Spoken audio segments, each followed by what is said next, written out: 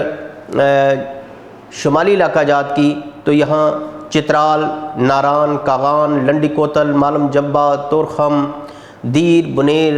Taxila, Mansehra, Abbott آباد، حسن ابدال، ہزارہ، کوہستان، بنو، لکی مروت، کرک، ڈیرہ اسماعیل خان، مردان، ثوابی، ہنگو۔ اس کے علاوہ یہاں ان علاقوں میں جو بادل ہیں ان کے بننے کا اور یہاں بارش کا امکان ہے، اور بعض علاقوں میں ژالہ باری بھی ہو سکتی ہے۔ اس کے علاوہ اگر ہم بات کریں گلگت اور کشمیر کے علاقوں میں، تو یہاں برف باری کا امکان ہے۔ جموں ڈویژن میں بارش اور ژالہ باری ہو سکتی ہے۔ اگر ہم بات کریں وسطی پنجاب کی، تو یہاں جو اسلام آباد، پنڈی، فیصل آباد، سرگودا، جھنگ، شورکوٹ، لاہور، نارووال، حافظ آباد، اٹک، چکوال، جیلم، گجرانوالا، گجرات، منڈی بہاؤالدین، ان علاقوں میں جو ہے وہ 22 اکتوبر کے بعد ہلکی پھلکی بارش کا امکان ہے، اور ان علاقوں میں ممکن ہے کہ ژالہ باری بھی ہو جائے۔ اگر ہم بات کریں اس کے علاوہ جو علاقے آتے ہیں جنوبی پنجاب کے، ان میں ساہیوال، اوکاڑا، پاک پتن، ہڑپا، ان علاقوں میں بھی آندھی اور ہلکی پھلکی بارش ہو سکتی ہے۔ ڈیرہ غازی خان، لیا، توسا، مظفر گڑھ، خانے وال، یہاں ان علاقوں میں آندھی کا زیادہ امکان ہے، تاہم ہلکی پھلکی بارش کو بھی ہم خارج از امکان نہیں کر سکتے۔ اس کے علاوہ یہ جو علاقے ہیں جن کا ذکر کیا گیا ہے، ان علاقوں میں جو بارش ہے وہ ہو سکتی ہے 24 اکتوبر تک، اور جو ہمارے شمالی علاقہ جات ہیں، پہاڑی علاقے ہیں، وہاں برف باری کا امکان زیادہ ہے، اور اس برف باری کے بعد جو موسم ہے وہ بہت زیادہ ٹھنڈا ہو جائے گا، اور جو ملک کے جو دیگر علاقے ہیں ان میں موسم جو ہے وہ گندم کی کاشت کے حوالے سے سازگار ہو جائے گا، اور ہمارے جو کاشتکار ہیں وہ گندم کی کاشت کر سکتے ہیں۔ یہاں ناظرین میں ایک بات کرتا چلوں کہ جو گندم کی اگیتی کاشت ہے اس کی آپ کو دو چار اقسام کے بارے میں ذکر کر دوں۔ اگیتی کاشت ہوتی ہے درمیانی یا بروقت کاشت، اس سے بھی بہتر پیداوار حاصل کی جا سکتی ہے۔ تو ان اقسام میں دلکش، فخر بکھر، غازی 19 اور بورلاگ وغیرہ شامل ہیں۔ یہ اقسام جو ہیں یہ بارانی علاقوں میں بھی کاشت کی جا سکتی ہیں، اور اس کے علاوہ اگر ہم بات کریں جو اقسام تاخیر سے کاشت کی جا سکتی ہیں، ناظرین تاخیر سے جو کاشت ہوتی ہیں ان میں وہ اقسام شامل ہوتی ہیں جن کا پکنے کا جو دورانیہ ہے وہ قدرے کم ہوتا ہے، 10-15 دن 20 دن وہ جلد پک جاتی ہیں، لہٰذا اگر ان کو تاخیر سے بھی کاشت کر لیا جائے تو وہ جو اگیتی ہوتی ہے یا بروقت کاشت ہوتی ہے تو اس کے مطابق ہی وہ پک کر تیار ہو جاتی ہیں، اور یہ بھی اچھی پیداوار دے جاتی ہیں۔ ان میں اگر ہم بات کریں تو بکھر سٹار، عروج، اجالا، فیصل آباد 2008، اکبر اور سویرا وغیرہ شامل ہیں۔ یہ کاشت کی جاتی ہیں اقسام، ان سے بھی اچھی پیداوار حاصل کی جا سکتی ہے۔ ناظرین یہ تو تھی کہ گندم کی کاشت کے حوالے سے اگیتی جو اقسام ہیں ان کا ذکر آپ کے سامنے کیا۔ اس میں کوئی شک نہیں کہ ہمارے جو کاشتکار ہیں وہ ماشاءاللہ بہت جہاں دیدہ اور اپنی کاشتکاری کے حوالے سے بہت آگاہ رہتے ہیں۔ ان کے جو گندم کی اقسام ہیں زیادہ پیداوار کی حامل گندم کی اقسام، اور جو ہمارے ملک میں جو موسم ہے اس کی برداشت کے حوالے سے بہت ہی اچھی پیداوار دینے والے اقسام کے بارے میں بخوبی آگاہ ہیں۔ اس کے علاوہ وہ زمین کی تیاری اور اس میں کھادوں کے استعمال کے حوالے سے بھی ان سے کوئی بات ڈھکی چھپی نہیں ہے۔ تاہم ہم یہ ضرور کہنا چاہیں گے کہ اگر وہ اپنی زمینوں کا تجزیہ کروا لیں تو اس سے فائدہ یہ ہوتا ہے کہ آپ کو صرف ضرورت کے مطابق ہی کھادوں کا استعمال کرنا پڑے گا۔ جس کھاد کی ضرورت ہوگی اب وہ استعمال کریں گے، اور جس کھاد کی ضرورت نہیں ہوتی وہ استعمال نہیں کریں گے۔ جن زمینوں میں آپ نے کوئی پھلی دار فصلیں کاشت کی تھی تو وہاں پر نائٹروجنی کھادیں جو ہوتی ہیں ان کا استعمال کم ہو جاتا ہے، تو اگر آپ زمین کا تجزیہ کروا لیں گے تو اس کے بارے میں آپ کو بخوبی علم ہو جائے گا کہ آپ نے کون سی کھاد استعمال کرنی ہے، اور اگر نیوٹرینٹس کی ضرورت ہے اجزائے صغیرہ و کبیرہ تو وہ کون سے ہیں جن کو فصل کے لیے ضروری ہے اور ان کا کاشت کرنا ہے۔ ناظرین، یہ تو تھی گندم اگیتی کاشت کے حوالے سے بات چیت، اور ہم یہ بھی کہتے چلیں کہ اس دفعہ حکومت کی طرف سے کچھ ناگوار قسم کے جو ریمارکس ہیں ان کی وجہ سے کاشتکاروں میں خاصی ایک مزاحمتی صورتحال پیدا ہو گئی ہے، اور کاشتکار بھی یہ کہنے پر مجبور ہیں کہ آخر کسانوں کے بارے میں اس قسم کے ریمارکس دینے کی کیا ضرورت ہے، جو ملک بھر میں عوام الناس کو خوراک دینے کے لیے دن رات محنت کرتے ہیں، ان کے بارے میں اس قسم کے ناگوار قسم کے ریمارکس دینا افسوسناک ہے۔ تاہم ہم اپنے کاشتکار بھائیوں سے کہتے ہیں کہ وطن عزیز جو ہے یہ ہمارے لیے مقدم ہے، اور ہمیں اپنی تمام تر کاوشوں اور کوششوں سے وطن کی بہتری کے لیے اور ترقی کے لیے اقدام کرنے چاہیے۔ کاشتکاروں کو چاہیے کہ وہ جس گندم کی جو ہماری ضروریات ہیں اس کو مد نظر رکھتے ہوئے گندم کو